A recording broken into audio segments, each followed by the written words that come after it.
Moikka kaikki! Tämä vuosi on ollut ihan älyttömän huikea. Ne varsinkin, jotka on ollut koko ajan remmissä mukana, ne tietää, että ei ole ollut ihan helpoimmasta päästä tämä vuosi Mialle. Eka tulee välilevyn pullistumaa ja siitä lääkelaskujen kanssa takkuamista ja lääkekoukut päälle. Jonin muutto, yksinäisyyden kanssa tamplaamista ja kaikki, että miten mä selviän tästä kaikesta. Mutta tässä ollaan. Ja siis ollaan selvitty ihan älyttömän hyvin koirien kanssa. Ja tämä on ollut itse todella opettavainen reissu myös. Kaikella on tarkoituksensa ja tällä on ollut tarkoitus opettaa Mialle, että kyllä sä pärjät, kyllä sä selviät vaikeistakin tilanteista. Ja se, että tämä on myös opettanut, ketkä on oikeasti niitä ihmisiä, jotka kulkee mun rinnalla koko tämän ajan. Niin kuin sanoin, tämä on ollut muutosten vuosi ja tulee olemaan sitä. Me muutetaan koirien kanssa. Me muutetaan Ranskaan. Jumalauta, me muutetaan Ranskaan! Milloin tämä tapahtuu? Tämän piti tapahtua itse asiassa jo syksyllä, mutta järjestelysyistä me muutetaan vasta joulukuussa. Eli me lähdetään 28. joulukuuta kohti Ranskaa. Miten tämä homma etenee? Jouluna Joni tulee Suomeen, se lentää tänne näin ja me lähdetään tosiaan sitten 28. päivä aamulla ajaa kohti Helsinkiä, josta me mennään laivalla. Me ja kaikki koirat Saksaan ja ajetaan Saksan läpi Ranskaan. Ja niin kuin tässä tulikin, niin koirat lähtee kaikki mukaan. Kauan mä oon siellä? En tiedä. Sen näkee sitten, voihan olla, että mä oon vaan pari kuukautta. Tässä tulee varmasti niin paljon asioita, mihin mä en muista vastata. Eli laittakaa ihmiset kysymyksiä sinne, mitä teillä tulee mieleen. Ja voi olla, että tästä tulee osa 2 mahdollisesti myös. Eli joulukuussa muutan Ranskaan. Sitten siellä varmaan porukka kysyy, että no mitä kauppa? Kauppa jää tänne näin. Eli se on ihan tarkoituksella ajettu siihen. Mä oon tuossa aikaisemmilla videoillakin puhunut siitä, että se on enää 2 päivänä viikossa auki. Eli sinne tulee tuuraaja. Minä hoidan tilaukset kaikki sieltä Ranskan maalta ja kaikki tämmöistä. Ja mainostuksen ja asiakkaille vastailut sun muut hoidan edelleen sieltä. Heipi. Sitten täällä tuuraaja hoitaa myyntipuolen. Toimiiko tää näin? Ei tiedä. Täällä on niin paljon sellaisia kysymyksiä, että ei tiedä. Haluan uskoa, että asiakkaat pysyy mukana ja eivät katoa minnekään. Minkä takia mä jätän kaupan, niin kuin mä sanoin, mä en tuu tietää viihynkö mä siellä. Sitä ei tiedä kukaan. Eli voihan olla, että mä oon pari kuukautta vaan siellä ja mä oon tehnyt kaupan kanssa hirveän työn, että mä oon saanut sen toimimaan. Eli mä haluan itsellä pitää vähän jalkaa oven välissä. Eli mulla on työpaikka, mihin tulla takaisin, jos mä tuun Suomeen. Ei sitä kanta ajaa alas tämmöisen kokeilun takia. Muutetaan Ranskaan ja ollaan siellä X aikaa. Eli haluan pitää työmaani täällä näin. Pystynkö mä elättää itseäni tällä tavoin? No en. Eli olen hommannut tähän toisen työn. Mä oon jonkun verran, joku tietääkin siitä, että mulla on myyntityö tässä ohella. Se on täysin etätyötä, eli se on ihan suoraa puhelinmyyntiä.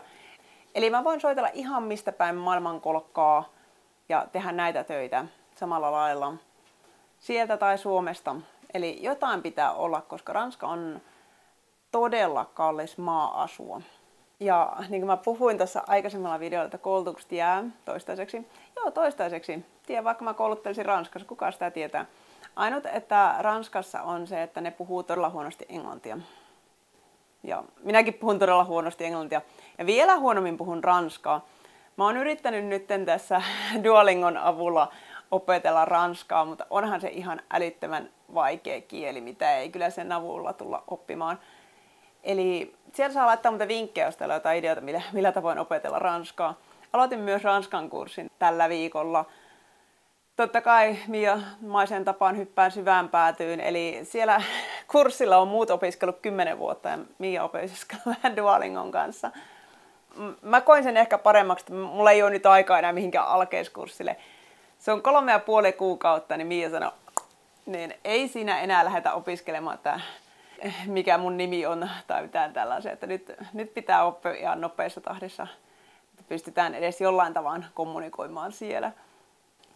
Mikä nyt tässä on vielä työn alla, niin meillä ei oikein ole asuntoa siellä. Mä toivon, että nämä asiat kerkeä järjestyä ennen sitä.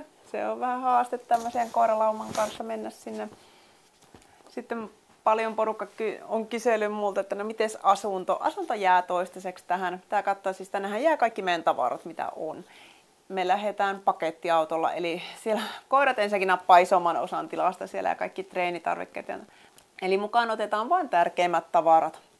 Ja pyrin tekemään siellä vielä enemmän somea, koska mä veikkaan, että tämä on asia, mikä ihmisiä kiinnostaa. Miten se Mia pärjää siellä Ranskassa? No en tiedä itsekään. Ja millaista siellä on asua? No en tiedä itsekään. Eli lähdetään yhdessä tälle mahtavalle seikkailulle. Oletteko te muuten valmiita tähän? Koska itse en aina ole. Voin sanoa, että pelottaa monesti todella paljon tämä asia. Mutta tämä on myös semmoinen asia, että jos mä en tekisi tätä, mä jäisin loppuelämäksi katumaan. Eli lähdetään uuteen tuntemattomaan seikkailemaan. Tämä antaa meille varmasti niin paljon. Ja sitten ei se taho toimia, että toinen asuu Suomessa ja toinen asuu Ranskassa, vaan mennään saman katon alle.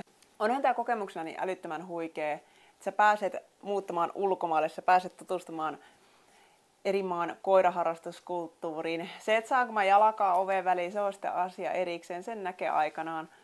Mutta kaikkea pitää kokeilla, pitää olla rohkea. Et sä vois saavuttaa mitä elämässä, jos sä lähde rohkeasti testailemaan ja kokeilemaan asioita. Siis voihan olla tosiaan, niin kuin mä sanoin, että mä en siellä viihy. Sitä tiedän. Mutta nämä on asioita, mitä mä tuun katumaan loppuelämäni, jos en mä tartu tähän.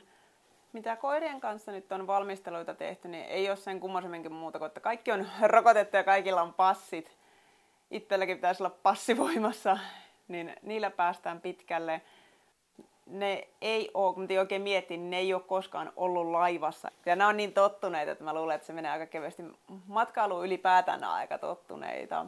Ja mä luulen, että koirat selviää tästä ulkomaille muutosta ihan helposti. Eli se ei ole niille ongelma. Mä luulen, että se on enemmän ongelma jollekin Mialle. Jos siellä on joku, jotka on asunut ulkomailla tai on jotain kokemusta, niin saa laittaa viestejä sieltä ja ideoita Mialle, mitä pitää huomioida. Mitä me nyt tämän syksyn ajan tullaan tekemään? Tullaan opiskelemaan ranskaa, niin mä oon pirusti, että mä saisin jonkun statsin siihen kieleen. Eli ranskan opiskelu. Sitten toinen, mitä Mian pitää tehdä, mun pitää opetella tekemään hapanleipäjuuri. Siellä ei ole ruisleipää, eli Mia opettelee ruisleivän teon. Myöskään sieltä ei ole kunnolla löytynyt salattikastikkeita, eli Mia joutuu opiskella salattikastikkeiden tekoa myös. Ja mitä muuta? Meinaan kisata niin maan pirusti ja nauttia koirien kanssa tästä ajasta, mitä me ollaan täällä. Ja meinaan nähdä kaikkia mun kavereita, jotka asuu tuolla ympäri Suomeen. Nähdään heitä mahdollisimman paljon.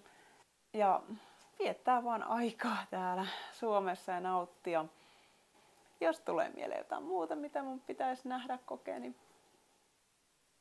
laittakaa ihmeessä. Tässä tulee niin paljon uutta juttua nyt. Ja ollaan niin pois mukavuusalueelta. Ja voin sanoa kyllä, että pelottaa. Mutta uskon, että tästä hyvää tulee. Hypätkää mukaan tähän oikeaan seikkailuun mun kanssa.